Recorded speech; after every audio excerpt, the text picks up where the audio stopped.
Hey, what's up guys? Murgaman4 here, and I want to talk a bit about commissions as I prepare to come back to the channel.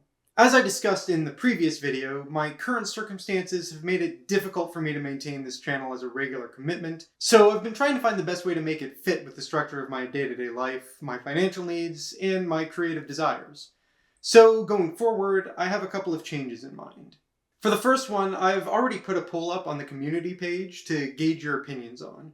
Since I started gaining a regular following, I've always tried to keep uploads to a consistent, predictable schedule. A specific number of uploads a week, on specific days, and at specific times.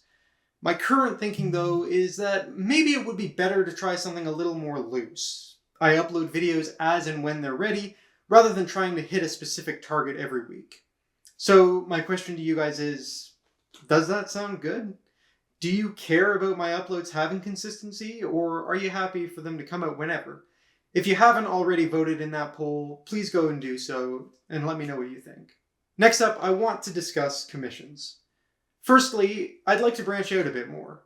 I know I'm the title sequence guy, which I love doing, but I also do more than that. I do graphic design, video editing, basic VFX work, and I've even started doing a bit of music. So if you're looking for someone to do something like that, whether Doctor Who related or not, I'd be happy to talk about it. And I've actually created a website, linked down below, where you can see some examples of my work. I don't have any set prices for this, since there's a much wider variety of possibilities than with title sequence, but I'm open to negotiation. Now, about the title sequence commissions. They've been the same price for a long time, and well, this isn't my job, much as I'd like it to be, and with my free time continuing to shrink, and some of the commissions becoming more complicated and time-consuming, I do feel like I can't justify continuing them without some sort of change. So here's what I'm going to do. The same core prices will remain the same, but in the past, it's just been a blanket charge. So a 10th Doctor title sequence with 2 names costs the same amount as one with 9.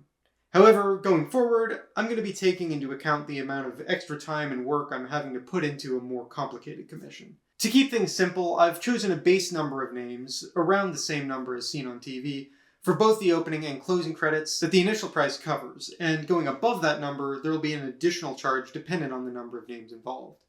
Similarly, next time trailers that either adapt non-Doctor Who material or merge multiple sources together will cost more than ones that adapt a piece of Doctor Who media, simply because it takes a lot more time to put together when I'm not as familiar with the source material. I've updated my pricing guide document in the description to reflect these changes. As always, if you have any questions, please ask, and I'm happy to clarify anything you might be confused about. Please also note that these prices are guidelines only. I ask that you contact me first to confirm the final price before making a payment. One last thing. In the past, I've used YouTube as the primary delivery method for commissions. And I don't think I'm going to do that anymore. I'll still be uploading them to YouTube, unless you ask me not to, of course, but only after I've directly sent you the file for final confirmation. But yeah, I know a price increase is not what you want to hear about, but unfortunately, in my current situation, it's the only way that I can justify doing them. Anyway, that's where things are at. Hopefully you'll be seeing some new uploads from me soon, and with that, Murgaman4, over and out, and I'll see you again sooner rather than later.